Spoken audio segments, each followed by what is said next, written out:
Hello दोस्तों, नमस्कार। स्वागत है आप सभी का एजुकेशन मंत्रा में। दोस्तों, इस वीडियो में हम बात करने वाले हैं एडेड जूनियर शिक्षक भर्ती, यूपी में शिक्षक भर्ती और साथ ही साथ बीएड एनआईओएस डीएलएड को बाहर करके शिक्षक भर्ती।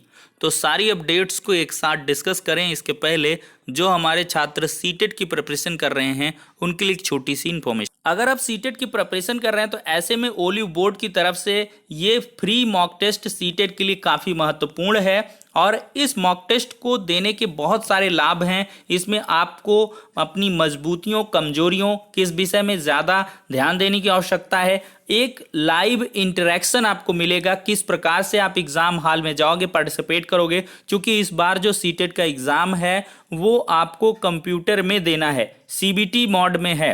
तो इस वजह से ऑनलाइन मोड का पूरी तरीके से आपको इसमें अनुभव मिलने वाला है।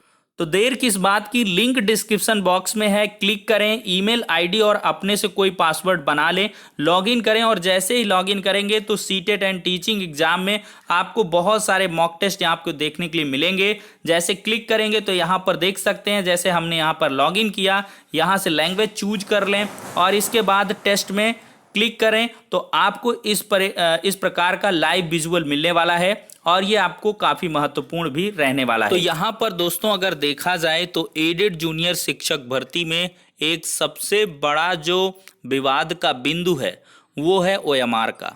जी हाँ दोस्तों, और ये ओएमआर का बिंदु एक दो अभ्यर्थियों का नहीं है, ये हज़ारों अभ्यर्थियों का है। बहुत सारे मेहनतकश अभ्यर्थी रहे जिन्होंने ओएमआर में त्रुटियाँ कर दी।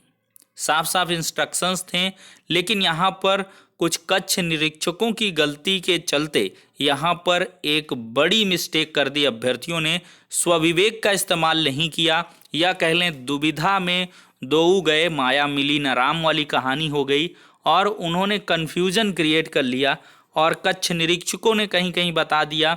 और कक्ष निरीक्षकों को हमने पहले ही कहा था कि आप अपने खुद के कॉन्फिडेंस से चीज़ों को करें।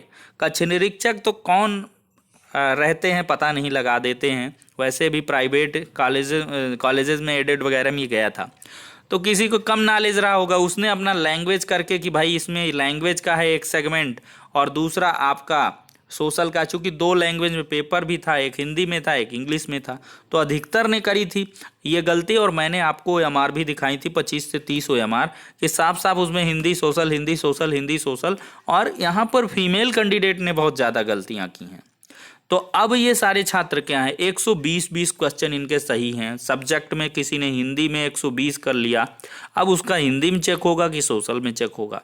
किसी ने सोशल साइंस में बढ़िया दिया, मैथ एंड साइंस में परफॉर्मेंस बढ़िया रही, एकेडमिक बढ़िया है, तो वो सारे छात्र क्या है पीएनपी पे गए। बहुत बार उन्होंने लेटर दिया, रिक्वेस्ट करी, फाइनली यहाँ पर पीएनपी ने डिनाई किया और साथ ही साथ एक ऑफिशियल लेटर भी जारी कर दिया कि हमने जो भी ओएमआर में कहा था वही हम इंस्ट्रक्शंस को फॉलो करेंगे और किसी भी प्रकार का कोई भी बेनिफिट किसी को नहीं मिलने वाला है। और वो नोटिस भी आपको दिखाई गई थी। अब छात्रों के पास क्या कुछ बचता है ऑप्शन, तो उन्होंने थक हार के कहीं पे जब राहत नहीं मिली तो अब रिजल्ट पर रोक संबंधी एक याचिका दाखिल करने जा रहे हैं। बहुत जल्द ये याचिका दाखिल होगी और जो जैसी अपडेट आपको निकल के आएगी एजुकेशन मंत्री यूट्यूब चैनल के माध्यम से रियल और ऑथेंटिक ढंग से प्रोवाइड की जाएगी।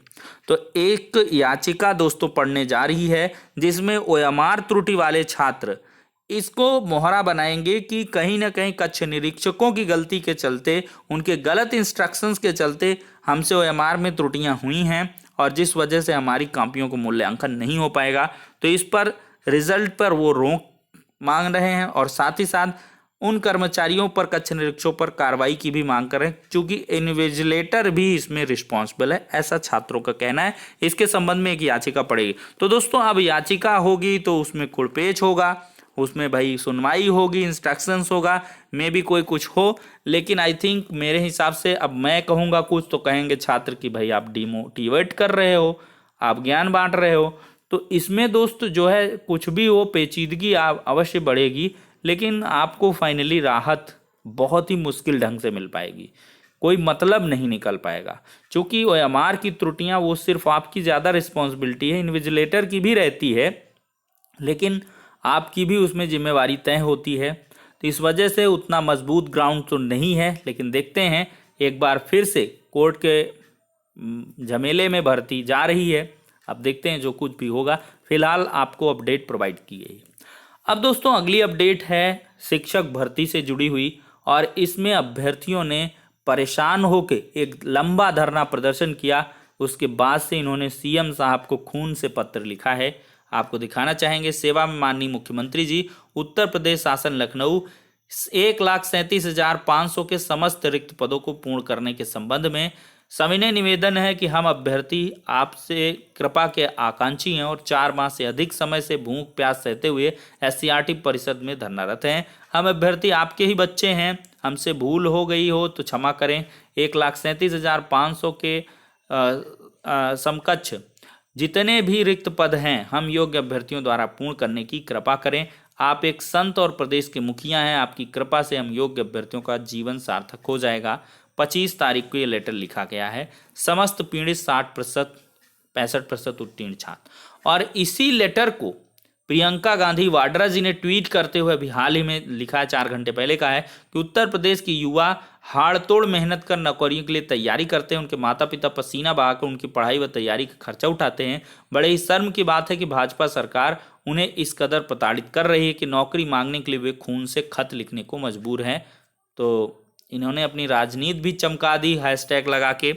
खैर, सी न्यूज़ भारत का कहना है कि 22,000 सीट इन 69,000 बच्चे की तलाश में बुजुर्ग पिता पहुंचा एससीईआरटी। 69,000 सीटों को जोड़ने को मांग कर रहे अभ्यर्थियों का धरना है जारी। 21 अक्टूबर को हुआ था महाधरना। महाआंदोलन में अभ्यर्थियों और पुलिस के बीच हुई नोकझोंक और बहुत सारे अभ्यर्थियों को जेल भी भेजा गया था।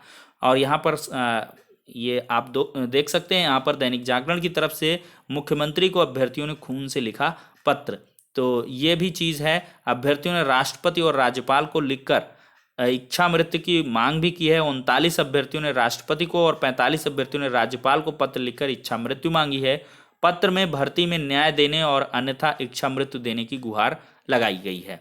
तो दोस्तों ये हो जाता है 69,000 शिक्षक भर्ती में 22,000 भर्तियों को जोड़कर, जो 68,500 की बची सीट है उनको जोड़कर भर्ती करने के संबंध में।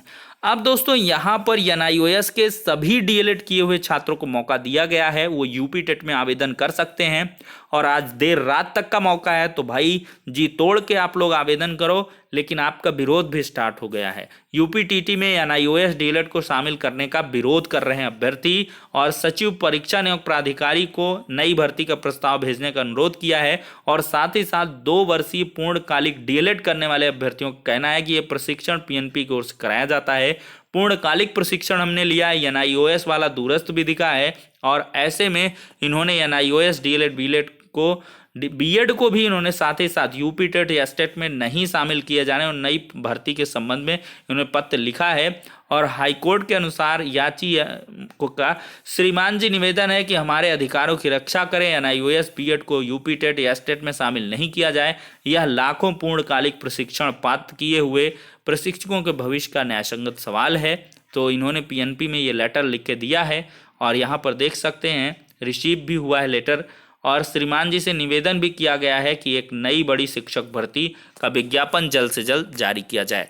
तो दोस्तों इस पर आपका क्या कुछ कहना है, अपनी प्रतिक्रिया कमेंट बॉक्स में अवश्य दें, और वीडियो को ज़्यादा से ज़्यादा लाइक एंड शेयर करें, और चैनल पर फर्स्ट टाइम विजिट कर रहे हैं तो सब्सक्राइब करके बेल आइकन को भी हिट कर लें, जिससे कि इसी प्रकार की लेटेस्ट और ऑथेंटिक अपडेट आप सभी को लगातार मिलती रहें। तो फिलहाल के लिए इस वीडियो में इतना ही, नेक्स्ट वीडियो में मिलते हैं।